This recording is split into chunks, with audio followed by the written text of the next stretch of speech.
Nearly 170 of Opal Tower's apartments remain empty. Let's have a look. Hello everyone, welcome to this episode of Heiser Says. I thought we'd talk about this update about Opal Tower. So 169 of the apartments remain empty almost 4 months after the tower was evacuated. Now this sounds a lot worse than it is, sadly, because people have to understand that construction takes time. And perhaps the Opal Tower's issues have arisen from the fact that construction may have been rushed, issues may have been skipped, and now we have this disaster. I really feel sorry for the people in those apartments who've invested in them. So let's read this article from ABC News. Almost half of the apartments in Sydney's troubled Opal Tower are still vacant, nearly 4 months after the building was first evacuated on Christmas Eve. This means only 90 apartments have been resettled in the 36-story Olympic Park building since late February. 169 of the tower's 392 units remain empty. A spokesperson for the tower's builder, Icon Co., told the ABC it was recently given permission from the Owners Corporation, a collective body comprised of the tower's residents, to proceed with rectification works in common areas of the tower.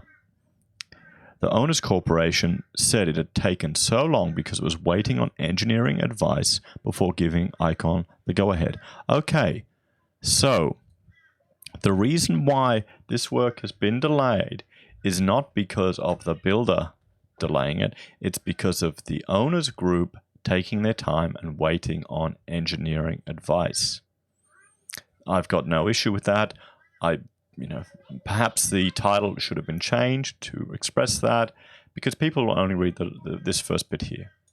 Almost half of the apartments in Sydney's troubled Opal Tower are still vacant nearly 4 months after the building was first evacuated on Christmas Eve, due to delays by the representatives of the owners of the building.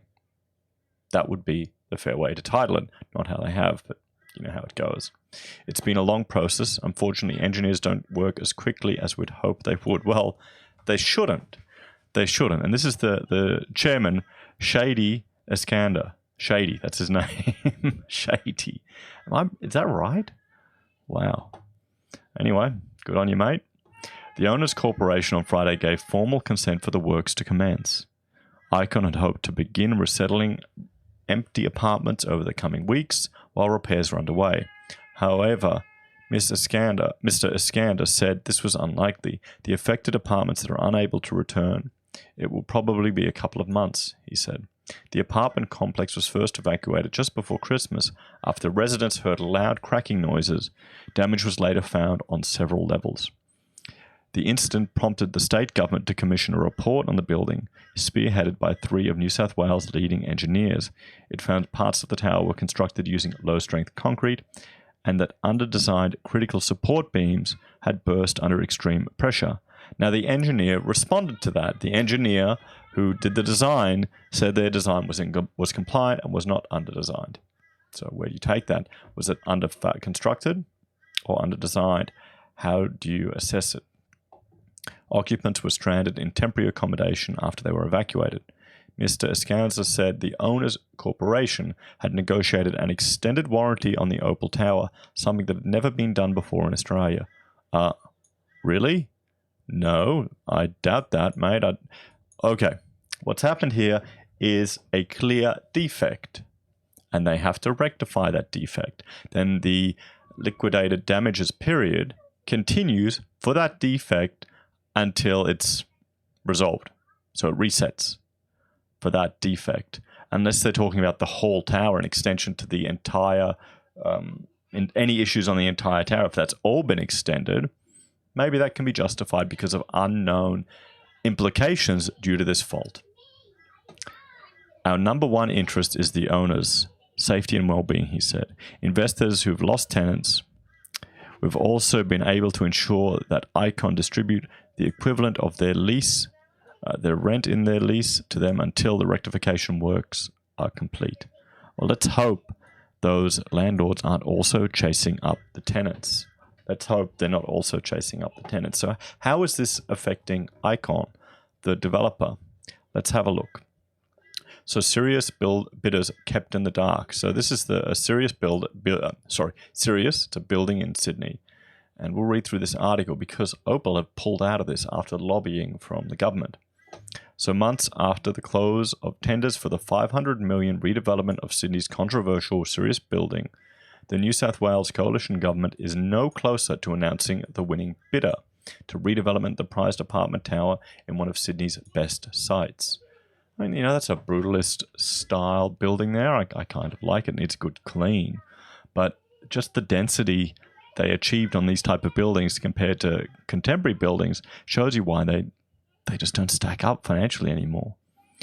Just two shortlisted developers remain in the running, the Chinese-based Aeon International and Vietnamese developer known as JD Capital. Okay, so here's a question. Why are Chinese-backed and Vietnamese-backed from two communist nations, the ones bidding or shortlisted to develop this site? Can someone explain that to me? Where are all the Australian tenders? Are these companies, if they're backed by these communist regimes, are they using labor offshore that isn't meeting the same requirements here as Australia? Someone tell me. Someone let me know. Because I would hazard a guess it seems like an unfair playing field. Why isn't there an Australian name in there, an Australian company on this type of site? I'm getting more paranoid about these type of things. The developer of the troubled Opal Tower at Sydney's Homebush pulled out of its bid to win the lucrative rights to redevelop the high-profile Sirius building in Sydney's Rocks district following a lobbying effort by powerful New South Wales councillors and MPs back in January. eCove, which was bidding with Aeon International, declined to discuss the reasons behind its decision at this stage.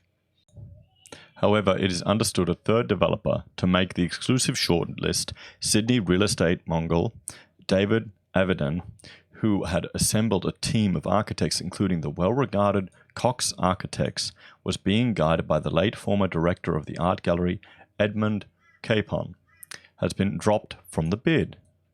Oh, well, there you go. So the Aussies have been dropped from the bid. Now, just think about that. In China and Vietnam, how would that happen? In the middle of one of their biggest cities, a huge lucrative site. I'm just saying. I am just saying. Senior sources said that after making the critical shortlist, Mr. Avidan was told that his bid was non-compliant, but no explanation was given by Property New South Wales, which is running the tender, sources said. Mr. Avidan declined to comment to the Australian last night. He was originally one of the three shortlisted tenderers selected out of a field of more than 50 local and international bidders. A Property New South Wales spokesman said yesterday the government continued to evaluate proposals for the Sirius site.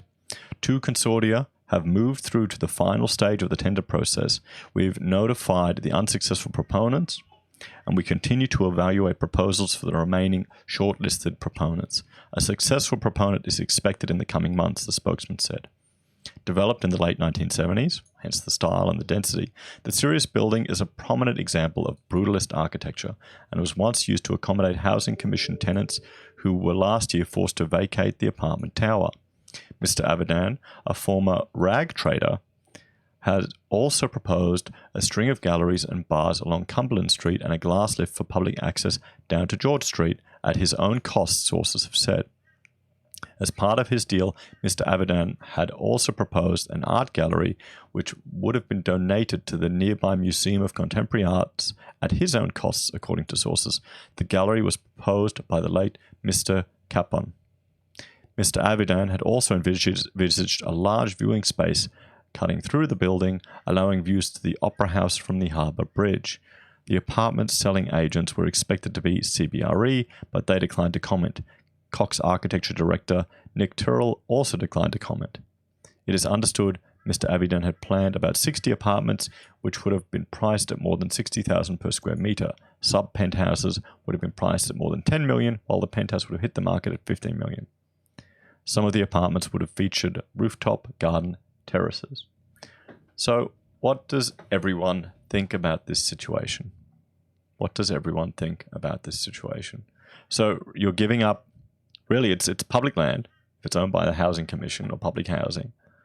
And the Australian consortium is gone out of it. So, you know, even Opal pulled out. I mean, they're still backed by foreign countries. Why are all of these developments here in Australia, why do they need foreign capital to back them? Someone tell me. Someone tell me. Please, let me know. Anyway, guys, please like, share, and subscribe. Let me know what you think of this situation. You know, should we adopt some of Sustainable Australia's policies with regards to this type of public infrastructure, public selling of land, or the opportunities to develop this land? Because remember, this is a commonwealth. This land is owned by all of us. Let me know what you think in the comments. Please like, share, and subscribe, and I'll see you all again later. Bye for now.